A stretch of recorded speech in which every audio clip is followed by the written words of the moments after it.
तो दोस्तों आज है मुहर्रम की 10वीं तारीख और फिलहाल अभी हम हैं झारखंड के उप राजधानी दुमका शहर में और यहाँ पर मुहर्रम कैसे मनाया जाता है ये आपको बताएंगे। और अभी मेरे पीछे आप देख पा रहे हैं यहाँ पर दुमका का अखाड़ा आ रहा है, तो इसके पीछे का क्या कहानी है, मुहर्रम के पीछे की क्या कहानी है, ये अगर आप जानेंगे तो आपकी आंखों से आंसू निकल आएंगे। तो चलिए दोस्तों आगे हम वीडियो में बात करते हैं। चला चला रे चला मेरे ताज का चला चला रे चला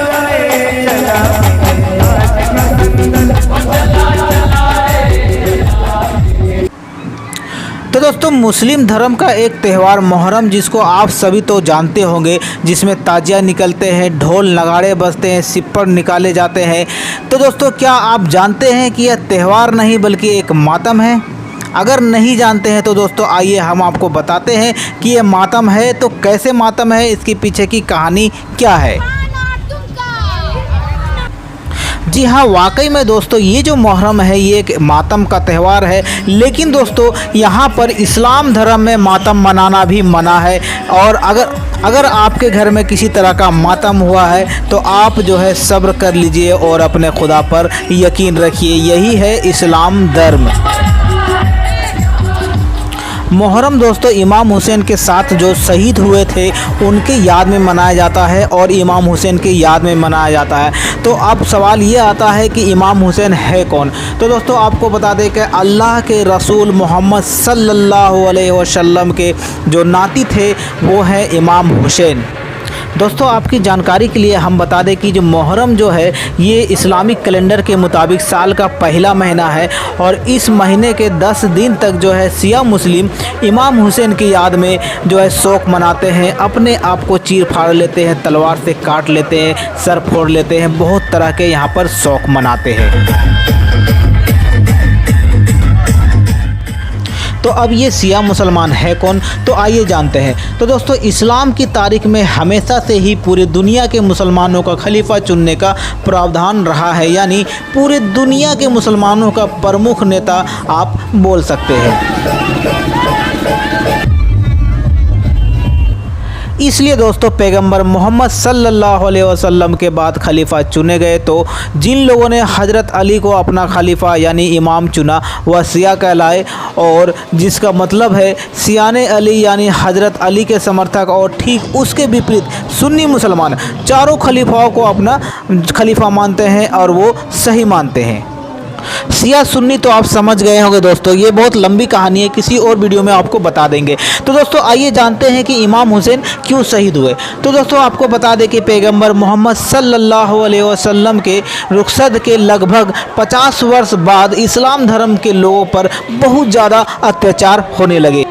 असल में हुआ यूँ दोस्तों कि मक्का से दूर सीरिया के गवर्नर यजीद ने अपने ताकत के बल पर खुद को खलीफा घोषित कर दिया और इसके साथ ही दोस्तों यजीद एक क्रूर बादशाह बन गया था। उसके काम करने का तरीका बिल्कुल अलग था, उसके काम करने के तरीके में तानाशाही दिखती थी, वो लोगों पर बहुत ज़्यादा अत्याचार करते थे, खुद को जो है ताकत के बल पर लोगों को खलीफा मनवाते थे। लेकिन दोस्तों इस्लाम धर्म में तानाशाही है ही नहीं, बादशाहत भी नहीं है, बादशाहत के लिए कोई जगह यहाँ पर नहीं है। ज़मीन से लेकर के आसमान तक सिर्फ एक अल्लाह को ही बादशाह माना जाता है।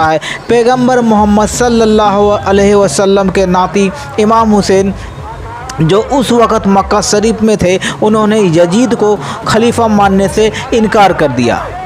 और इधर खलीफा बनने के बाद यजीद ने गुस्से में आकर के मदीना के राज्यपाल को फरमान भेजा कि वह इमाम हुसैन को यजीद को अपना खलीफा मानने को राज़ी करे और यदि हुसैन नहीं माने तो उनका सर कलम कर दी जाए। ये आदेश दे करके भेजा।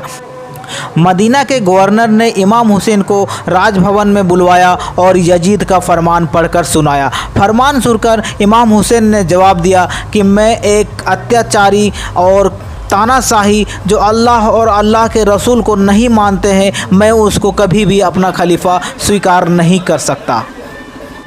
और इसके बाद हज़रत इमाम हुसैन अपने हज यात्रा पर पहुँचे, पर वहाँ पर भी यजीद ने अपने सिपाहियों को इमाम हुसैन के सर कलम करने के लिए भेज दिया। इस बात की खबर इमाम हुसैन को लग गई थी और वह मक्का जैसी पवित्र जगह में कोई भी खून खराबा नहीं चाहते थे, क्योंकि मक्का में हत्या हराम है। इस बात को ध्यान में रखते हुए इमाम हुसैन ने हज की जगह उम्रा अदा किया और इसके बाद अपने परिवार के साथ इराक जाने की तैयारी करने लगे।